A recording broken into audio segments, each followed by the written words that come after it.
About 2 years ago on Chasing Cars, we did a three-way luxury hot hatch comparison, pitting the then brand new AMG A35 up against the new gen BMW M135i and the 8-year-old Audi S3. And while the A35 took the overall gong at the time, it was only by this much over the old S3, which then had daylight behind it and then the M135i.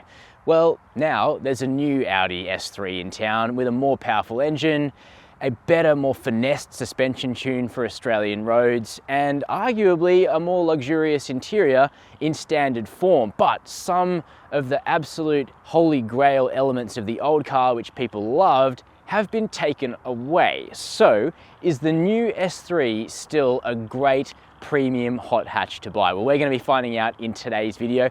I've brought along this distinctly yellow S3. It does have a black pack on it. As standard, it comes with those beautiful matte silver mirror caps. That's probably how I'd have my S3, but I would have it like this, a hatch, the way the Audi S3 legend started. So, does this car live up to that heritage and history? Is it a great buy? We're going to be finding out on today's episode of Chasing Cars. We'll start inside, but before we make a start, hit subscribe and the notification bell.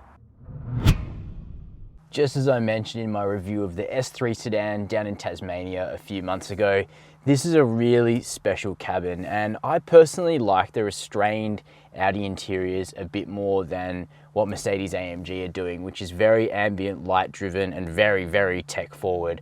I think the level of integration in the Audi is just a little bit nicer, and the screens and the tech is a bit less in your face, but you still have all the features that you'd want in here, and the tech works well. Not to mention the fact we still have physical climate controls in the Audi S3, unlike the Volkswagen Golf GTI and R. I really like to see this much easier to use on the move, and they still have that signature Audi clickiness to them, which I particularly like. But the old S3 probably still had a better interior on the whole.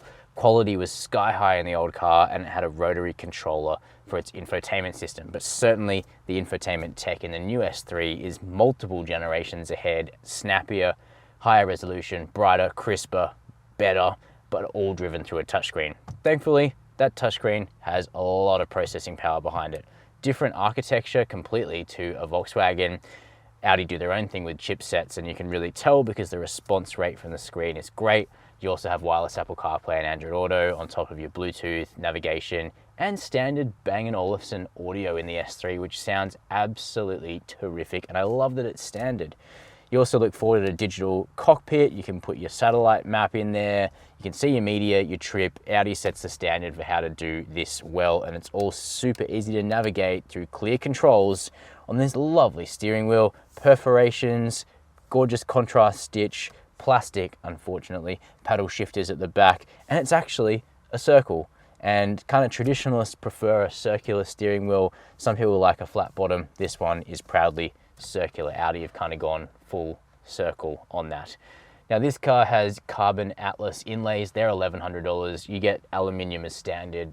You can take it or leave it. You can go whatever way you want. You can get light grey seats in this beautiful Napa leather, which is standard, quilted, electric seats, heated. They're just missing cooling, and massage would be nice too, but hey, it's only 70 grand. It's not like a super, super expensive luxury car. And I actually think for 2022 prices, that's quite fair. The one option you might consider is a panoramic sunroof. That's, I think, $2,600. Some people like a slick top like this car. Some people like a glass roof. It's really up to you. In addition, we have wireless smartphone charging, and that sits ahead of this rather plain area down here with this new lozenge style gear shifter. Could really take or leave that. Then we have this adjustable armrest.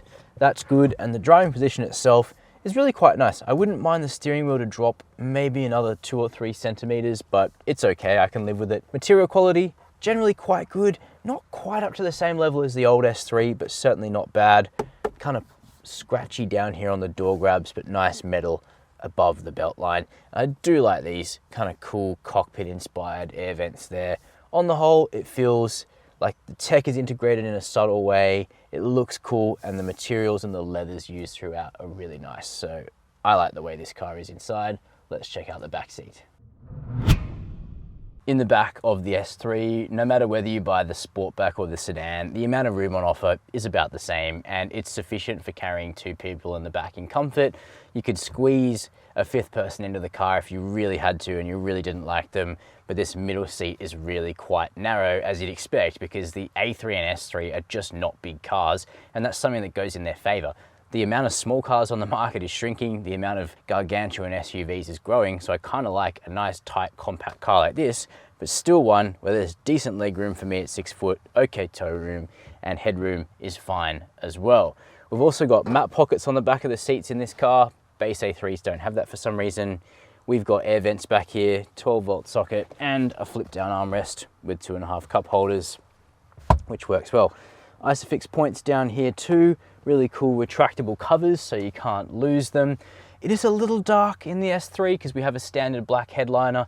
Another reason why I'd probably go for the light grey leather, just to give the amount of light in here a bit of a lift. Do note that the materials go back to scratchy back here, but I think with this kind of car, it's really about the people in the front, and the back seat is just for extra practicality.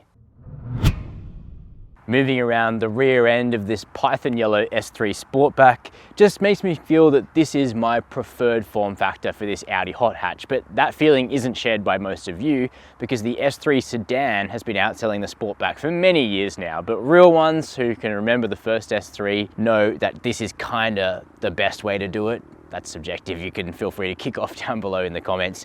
I kinda like the black pack on this car because it's not too much. The Audi rings aren't black and we still have our 4 real tailpipes on this car, which is a feature which I think is rather cool.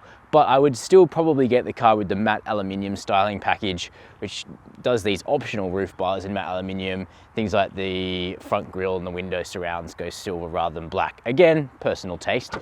Opening up the manual tailgate, you can make that electric for 600 bucks.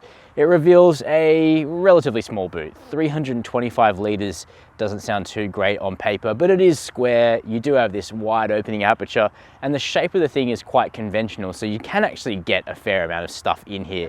Now, Audi's got a standard net fitted to this car. If we get rid of that, open up the boot floor, you'll find a wheel well where it does actually feel like you could get a spare in there, particularly if the car was on accessory 18-inch wheels rather than the standard for Australia 19s. But because it's on those 19s, we just have a tire inflation kit down there instead. First aid kit, cargo cover, not quite as sturdy as I remember from the old car. Warning triangle up the top. Nice and easy to close that boot though. Last thing before we take this car for a drive is to discuss the running costs. When it comes to running costs, you can buy an upfront servicing plan for the Audi S3 that'll set you back $2,580 for the first 5 years and 75,000 kilometers. That's a good decision. It means you don't have to open your wallet, and it's a little bit cheaper than paying as you go. But also for $2,900, you can extend the warranty out to 7 years, and for another $2,900, you can extend the warranty out to 9 years. And the servicing from the 5th to the 9th year are actually included in that extension price. So that's one thing you could think about doing if you're genuinely planning to keep the car for a long time, as some buyers are. When it comes to fuel consumption, the S3 does require premium octane petrol, as you'd expect for a European hatch like this, and we've been able to get around 8.5 litres per 100 Ks out of this car, which for an all-wheel drive vehicle with 228 kilowatts of power is not too bad. You could probably do better than us, but we like to tap into the performance of the thing, I guess. And lastly, the warranty for the S3 is 5 years with unlimited kilometres. So the S3 Sportback. It's a really nice step up from an ordinary A3. No A3 is bad to drive. Even the entry-level car, which I've been driving around quite a lot lately, is a really joyful thing and fun from behind the wheel. But the S3 steps up the performance, obviously. It amps up the dynamics, but it just ends up at a really nice level. And a bunch of us on the Chasing Cars team who've driven this banana yellow S3 this week have just agreed that this car is at such a nice level of ride firmness, of steering weight, of straight line performance, of traction in corners without being boring and surgical. You know, it's hard to think of anyone who would really need any more performance than what the S3 Sportback provides, because it's just got so much character. Like, Audi have done such a good job fine-tuning the dynamics of their Audi sport cars over the last few years to dial out any suggestion that they're really boring or clinical to drive. They understeer way less than they used to. In fact, the chassis are super balanced, and MQB, no matter what brand uses it, MQB actually does have an oversteering kind of balance to it when you lift off in a corner, and as it is for the S3. So this is a really fun, really polished, really sophisticated little hot hatch. And unless you really need that brash 5-cylinder in the RS3, unless you really need the highest badge, there's actually not that much reason, I don't think, to go beyond the S3, because it's such a nice level of performance, particularly given Audi have increased the engine performance of the EA888 motor compared to the previous generation of S3. Same basic engine, same basic wet clutch 7-speed S-tronic or DSG gearbox, but the S3 in Australia is now making 228 kilowatts of power and 400 Newton meters of torque, and you're really never wanting for performance, particularly because this is quite a light car for a fairly substantial little hatch with an all-wheel drive system. So it's got good punch, it's quick out of corners, and it's quick into them too, because it turns in with a good level of enthusiasm. It's got really good grip as well, and it lets you get on the power nice and early. Pretty much expertly judged ESC system. The DSG has come such a long way. It's a slick gearbox, and you can just kind of keep turning, and the